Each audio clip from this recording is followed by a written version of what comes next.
Marc Marquez tak sangka bisa melesat 11 posisi di sprint race MotoGP Prancis 2024.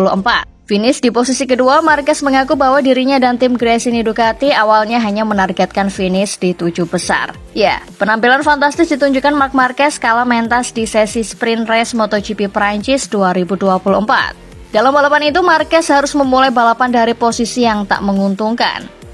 Dia start dari urutan ke-13 karena hasil minor di sesi kualifikasi. Meski begitu, Marquez bisa tetap mendulang hasil manis. Pembalap berjuluk The Baby Alien itu melakukan start apik hingga langsung merangsak ke depan menyalip lawan-lawannya. Dia bahkan bisa langsung melewati 7 pembalap jelang tikungan 1-2 hingga naik ke posisi 6. Kemudian Marquez terus memperbaiki posisinya. Di lap kedua dia sudah naik ke posisi 4, lalu dia terus mengejar Jorge Martin selaku pimpinan balapan. Keuntungan makin menaungi Marquez karena Alex Espargaro dijatuhi hukuman double long lap penalti memasuki putaran kelima. Jadilah pembalap berusia 31 tahun itu naik ke urutan 3 dan bertahan hingga memasuki lap ke-10. Lalu keuntungan lain datang kepada Marquez usai Marco Bezzecchi terjatuh. Alhasil dia bisa naik posisi ke urutan 2 dan berhasil mempertahankannya hingga finish. Marquez sendiri mengaku tak menyangka bisa meraih hasil itu. Apalagi dia hanya start dari posisi ke-13 di MotoGP Prancis 2024. Alhasil targetnya di sprint race hanyalah finish di 7 besar.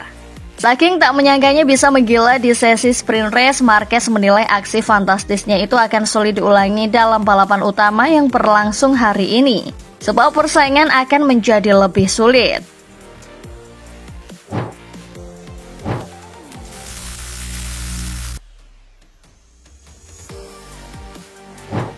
Maverick Viñales berhasil finish di posisi ketiga di sprint Le Mans.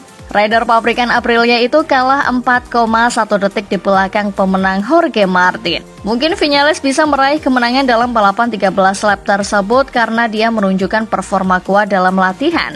Namun rider berusia 29 tahun itu kesulitan menghadapi masalah.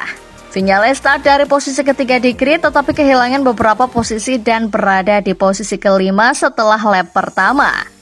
Selama balapan, rekan setimnya Alex Espargaro harus menyelesaikan 2 long lap karena jump start dan Marco Bezzecchi yang berada di posisi kedua crash di lap 10. Ini artinya Viñales mewarisi posisi ketiga tanpa harus melakukan perlawanan. Di awal balapan, Maverick Viñales berada dalam jarak serang dari pembalap di depannya Marc Marquez. Namun dia tidak mampu melakukan serangan.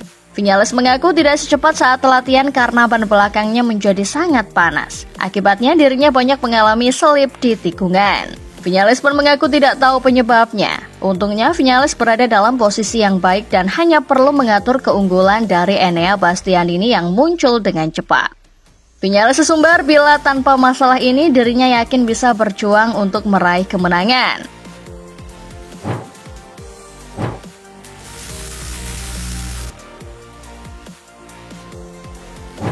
Jorge Martin kembali membuktikan bahwa dirinya benar-benar rajanya sprint.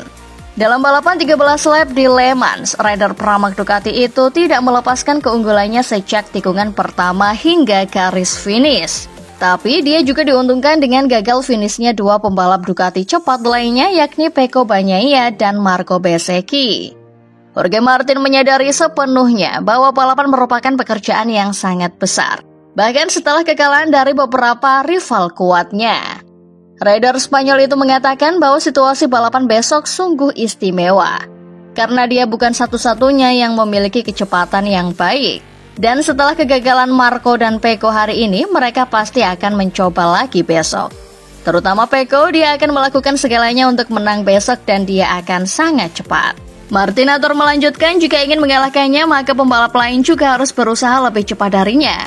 Martin sadar jika berhasil menjaga kecepatan saat ini tetap konsisten, maka para rival akan mengalami kesulitan. Mengalami crash di kualifikasi, Martin pun mengakui dirinya terlalu berlebihan menekan motor. Martin menjelaskan dirinya berakselerasi terlalu keras dan terlalu dini.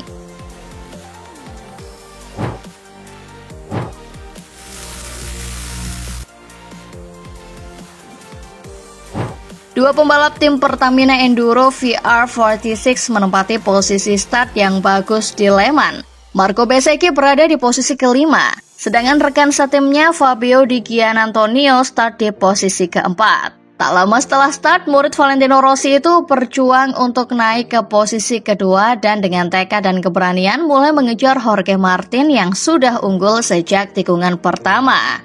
Namun Marco Bezzecchi crash di 3 lap sebelum berakhirnya sprint race 13 lap di tikungan 9. Lalu sebenarnya apa yang menjadi penyebabnya? Bezzecchi mengaku tidak melakukan late braking, namun dibandingkan lap sebelumnya dirinya mengaku menikung sedikit terlalu agresif atau kurang smooth. Bez menjelaskan bahwa dia cenderung melakukan overdrive pada motornya untuk menjadi lebih cepat dari yang sebenarnya bisa dilakukan oleh motornya. Disitulah dia harus memperbaikinya. Bez pun sadar harus memahami motor lebih jauh agar sesuai dengan gaya balapnya. Salah satu titik yang harus ditingkatkannya adalah kemampuan untuk lebih mengontrol perilaku pengereman yang lebih halus saat menikung ke tikungan.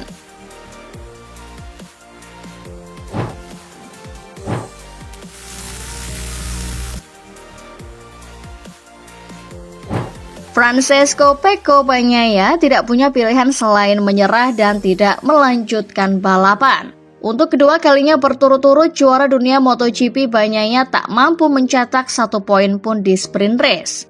Di Le Mans, masalah dengan Ducati memaksanya mundur lebih awal dari balapan. Juara dunia Francesco Bagnaia mengalami masalah dengan motornya saat balapan Sabtu. Sejak awal balapan dia tidak bisa start bagus dengan Ducatinya dan mendapati dirinya berada di lini tengah. Pada lap ketiga ia melebar di tikungan 7 dan masuk ke dalam gravel, namun mampu menghindari crash. Karena frustasi ia menuju pit dan harus menyaksikan rival terdekatnya. Lalu sebenarnya apa yang terjadi pada Bagnaia? Bagnaia sendiri mengaku tidak tahu. Bagnaia sendiri sebenarnya sudah tahu sejak di lap pemanasan ada sesuatu yang tidak beres. Alhasil saat start dirinya mengalami wheelie dan kemudian posisi menurun. Lalu saat di tikungan 6, roda depan mengalami masalah dan harus melaju terlalu jauh di tikungan berikutnya. Bagnaia memutuskan masuk pit pada lap ketiga dan mengakhiri balapan lebih awal. Menurut Bagnaia, ini dilakukan karena terlalu berbahaya untuk terus mengendarai motor yang bermasalah. Lalu, apakah karena ride hack device tidak berfungsi? Bagnaia menjawab tidak. Karena semua perangkat berfungsi, Bagnaia pun belum bisa menjelaskan secara pasti apa yang salah. Dirinya dan tim masih perlu memahami masalahnya dengan benar.